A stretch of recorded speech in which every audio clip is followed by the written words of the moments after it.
Social science എക്സാമിൻ്റെ നോട്ടിഫിക്കേഷനൊക്കെ വന്നത് എല്ലാവരും അറിഞ്ഞു കാണുമല്ലോ. നോട്ടിഫിക്കേഷൻ വരുന്നതിന് മുമ്പ് തന്നെ ഒരുപാട് ആളുകൾ പഠിച്ചു തുടങ്ങിയിട്ടുണ്ട്. സാരമില്ല, ഇനിയും പഠിക്കാനുള്ള സമയം നമ്മുടെ കയ്യിലുണ്ട്. അതിനായിട്ട് നമുക്ക് എന്തൊക്കെയാണ് ചെയ്യാൻ കഴിയുന്നത് അതിനെക്കുറിച്ചാണ് നമ്മൾ ഇന്നത്തെ ഒരു വീഡിയോയിലൂടെ നോക്കുന്നത്. PSC കോച്ചിങ്ങിന് പോകുന്നതിനോടൊപ്പം തന്നെ നമുക്ക് സ്വന്തമായിട്ട് നമ്മുടേതായ രീതിയിൽ കുറച്ച് നോട്ട്സൊക്കെ പ്രിപ്പയർ ചെയ്ത് നമുക്ക് പഠിക്കാവുന്നതാണ്. PSC കോച്ചിങ് സെൻറ്ററുകളിൽ തരുന്ന നോട്ട്സിൻ്റെ കൂടെ തന്നെ അവിടെ പറയാത്ത ഇമ്പോർട്ടൻ്റ് ആയിട്ട് വരുന്ന പോയിൻറ്റ്സുകൾ നമുക്ക് മറ്റ് ഏതൊക്കെ സോഴ്സുകളിൽ നിന്ന് ലഭിക്കുന്നുണ്ടോ ആ സോഴ്സുകളിൽ നിന്നൊക്കെ നമ്മൾ എന്ത് ചെയ്യുക, കണ്ടെത്തി എഴുതി തന്നെ സൂക്ഷിക്കുക.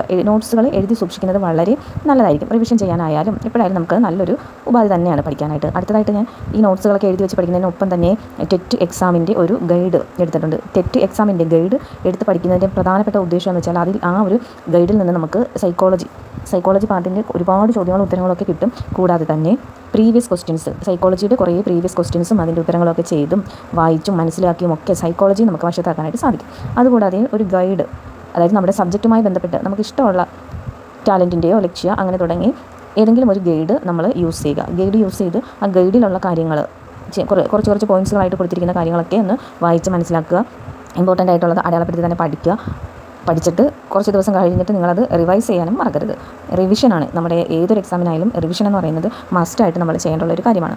അപ്പോൾ ഗൈഡ് നോക്കി പഠിക്കാം നമുക്ക്.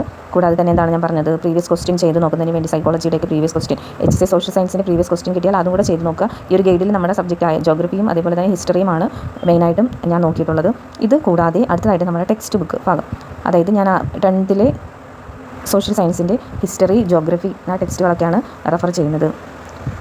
ഇത് കേരള സിലബസിലെ 10th സ്റ്റാൻഡേർഡിലെ ടെക്സ്റ്റാണ്. ഈ ഒരു ടെക്സ്റ്റിൽ നിന്ന് നമുക്ക് നമ്മുടെ എക്സാമിന് വേണ്ടുള്ള എല്ലാ പോയിൻറ്റ്സുകളും കിട്ടുന്നുണ്ട്. കാരണം എന്ന് വെച്ചാൽ ഇപ്പോഴത്തെ PSCയുടെ ട്രെൻഡ് അനുസരിച്ച് വന്നിട്ടുള്ള ഒരുപാട് ചോദ്യങ്ങൾ ഈ ഒരു ടെക്സ്റ്റിനകത്ത് നിന്നാണ് ചോദിച്ചിട്ടുള്ളത്. ജോഗ്രഫി ആണെങ്കിൽ പോലും നമുക്ക് മനസ്സിലാവുന്ന രീതിയിൽ എല്ലാ പിക്ചേഴ്സും ഒക്കെ നൽകിയിട്ടാണ് 10th സ്റ്റാൻഡേർഡിൽ ഈ ഒരു ടെക്സ്റ്റ് ഞാൻ പ്രിപ്പയർ ചെയ്തേക്കുന്നത്. അപ്പോൾ ഈ ഒരു ടെക്സ്റ്റ് എന്ന് പറയുന്നത് വളരെ ഉപകാരപ്രദമായിരിക്കും. ഞാൻ നേരത്തെ പറഞ്ഞല്ലോ, 10th സ്റ്റാൻഡേർഡിൻ്റെ ഹിസ്റ്ററി ഫസ്റ്റ് പാർട്ടും സെക്കൻഡ് പാർട്ടും, ജോഗ്രഫിയും ഫസ്റ്റ് പാർട്ടും സെക്കൻഡ് പാർട്ടും, അതിനകത്ത് പിന്നെ പൊളിറ്റിക്സ് എക്കണോമിക്സ് ഒക്കെ വരുന്നുണ്ട്. അപ്പോൾ അതെല്ലാം നമുക്ക് നല്ല രീതിയിൽ ഒന്ന് പഠിച്ചെടുക്കാനായിട്ട് 10th സ്റ്റാൻഡേർഡിലെ ടെക്സ്റ്റ് നമ്മളെ സഹായിക്കും. അതുകൂടാതെ ഞാൻ പിന്നെ 9th സ്റ്റാൻഡേർഡിലെ സാമൂഹ്യ ശാസ്ത്രവും കൂടെ, അത് ഒരു മലയാളം മീഡിയം, കേരള സിലബസ് തന്നെ മലയാളം മീഡിയത്തിൻ്റെ ഒരു ടെക്സ്റ്റാണ് ഞാൻ എടുത്തിരിക്കുന്നത്. അപ്പോൾ ആ ഒരു ടെക്സ്റ്റ് 9th സ്റ്റാൻഡേർഡിലെ സോഷ്യൽ സയൻസ് ടെക്സ്റ്റിനെ കുറിച്ച് പറയാൻ വാക്കുകളില്ല. കാരണം ജോഗ്രഫിയൊക്കെ നന്നായിട്ട് തന്നെ നമുക്ക് ഇതിൽ നിന്ന് നോക്കി മനസ്സിലാക്കാൻ സാധിക്കും.